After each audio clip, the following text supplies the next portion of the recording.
Bulldozer নিয়ে এসে র্যাবের আন্ডার কনস্ট্রাকশন ক্যাম্প ভেঙে দেওয়ার সাহসটা থেকে পায়? বিগত 17 বছরের দুর্বৃত্তায়নের রাজনীতি অথবা রাজনীতির দুর্বৃত্তায়ন যাই বলি, তার মধ্য দিয়ে রাষ্ট্রের মধ্যে দুর্বৃত্তের রাষ্ট্র গঠিত হয়েছিল। সেটার একটা নমুনা হচ্ছে এই জঙ্গল সলিমপুর। আমরা দায়িত্ব গ্রহণের পর 1 মাসের মধ্যেই চট্টগ্রামে কিছু সন্ত্রাসী কার্যক্রম লক্ষ্য করেছিলাম। কিছু ব্যবসায়ীর বাসভবনে গিয়ে অত্যাধুনিক অস্ত্রসজ্জিত হয়ে গুলিগালাজ করার পরে, তাদেরকে হুমকি ধমকি দেওয়ার পরে চাঁদা আদায়ের জন্য আমরা বিষয়টা খুব গুরুত্ব সহকারে নেই। তখনই আমরা সিদ্ধান্ত নিয়েছিলাম তাদের অভয়ারণ্য আগে নষ্ট করতে হবে। তার অংশ হিসেবে মার্চ মাসের 9 তারিখ মনে হয় আমরা এখানে একটা যৌথ অভিযান পরিচালনা করি। এখানে আমাদের পুলিশ, র্যাব, বিজিবি, সেনাবাহিনীর সমর্থন নিয়ে আমরা একটা ব্যাপক তল্লাশি অভিযান চালাই। কিছু অস্ত্র উদ্ধার হয়েছে এবং কিছু সন্ত্রাসী আটক হয়েছিল। তবে আমাদের লক্ষ্যমাত্রা অনুযায়ী আমরা সেটা করতে পারিনি, কারণ কোনো না কোনো কারণে হয়তো এই তথ্যগুলো ফাঁস হয়ে যাওয়ার কারণে তারা আগে থেকে সাবধান হয়ে গিয়েছিল বলে আমার মনে হয়। যাই হোক, এখানে যে সিসিটিভি ক্যামেরা বসিয়ে, বিভিন্ন পাহারাদার বসিয়ে যেভাবে এলাকাগুলো তারা নিয়ন্ত্রণে রেখেছিল সেগুলো ভেঙে দেওয়া হয়েছে। কিন্তু আমরা অবাক হয়ে গেলাম যে রাষ্ট্রের বিরুদ্ধে চ্যালেঞ্জ ঘোষণা করার মতো সন্ত্রাসীদের দুঃসাহস কিভাবে হলো।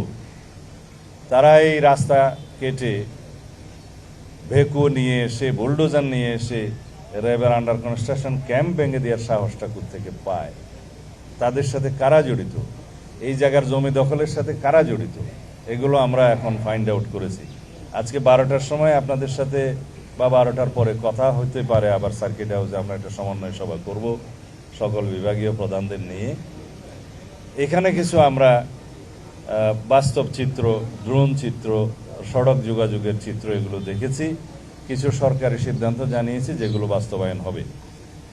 সলিমপুর ইউনিয়ন পাশে সীতাকুণ্ডের সাথে যোগাযোগ, ভাটিয়ারির সাথে যোগাযোগ, হাটাজারি বাইপাসের সাথে যোগাযোগ এবং চট্টগ্রাম কক্সবাজার মহাসড়কের সাথে যোগাযোগ কিভাবে স্থাপন করা যায়, কিভাবে রোড নেটওয়ার্ক স্থাপন করা যায়, এবং এখানে আমাদের যে পুলিশের জন্য, বিজিবির জন্য, র্যাবের জন্য, অন্যান্য বাহিনীর জন্য এবং সেনা নিবাসের জন্য কি কি ফ্যাসিলিটিস ক্রিয়েট করা যায় সেই বিষয়ে আমরা কথা বলেছি, এগুলো পরিকল্পনা করছি। তবে স্থানীয় অধিবাসী যারা বিভিন্নভাবে এখানে কোনো না কোনো কারণে বসতি স্থাপন করতে বাধ্য হয়েছে অস্থায়ীভাবে বা রিহেবিলিটেটেড হয়েছে বিভিন্ন কারণে, তাদেরকে কিভাবে পুনর্বাসন করা যায় সেটা আমরা একটা পরিকল্পনা করব।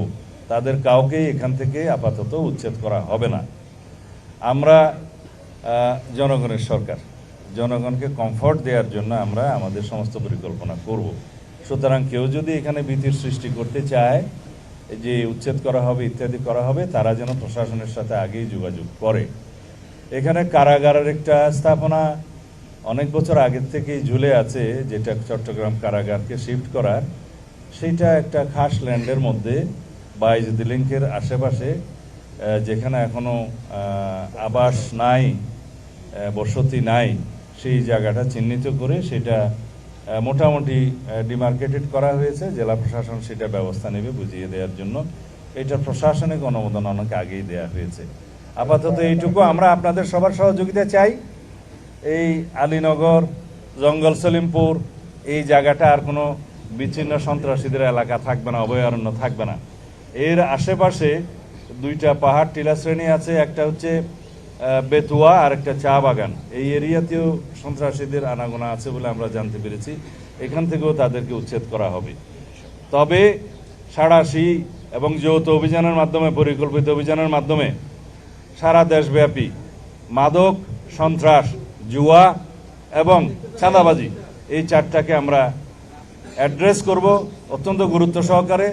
এগুলোকে আমরা নির্মূল করার চেষ্টা করব। তার জন্য আমরা আইনি সংস্কার করছি, কারণ দেখা যায় 1867 সনের জুয়া আইনের মধ্য দিয়ে জুয়াকে নিয়ন্ত্রণ করা যাচ্ছে না। এখন জুয়া, অনলাইন জুয়া, অফলাইন জুয়া, বিভিন্ন রকমের মডারেট জুয়া এবং বেটিং এগুলো চালু হচ্ছে।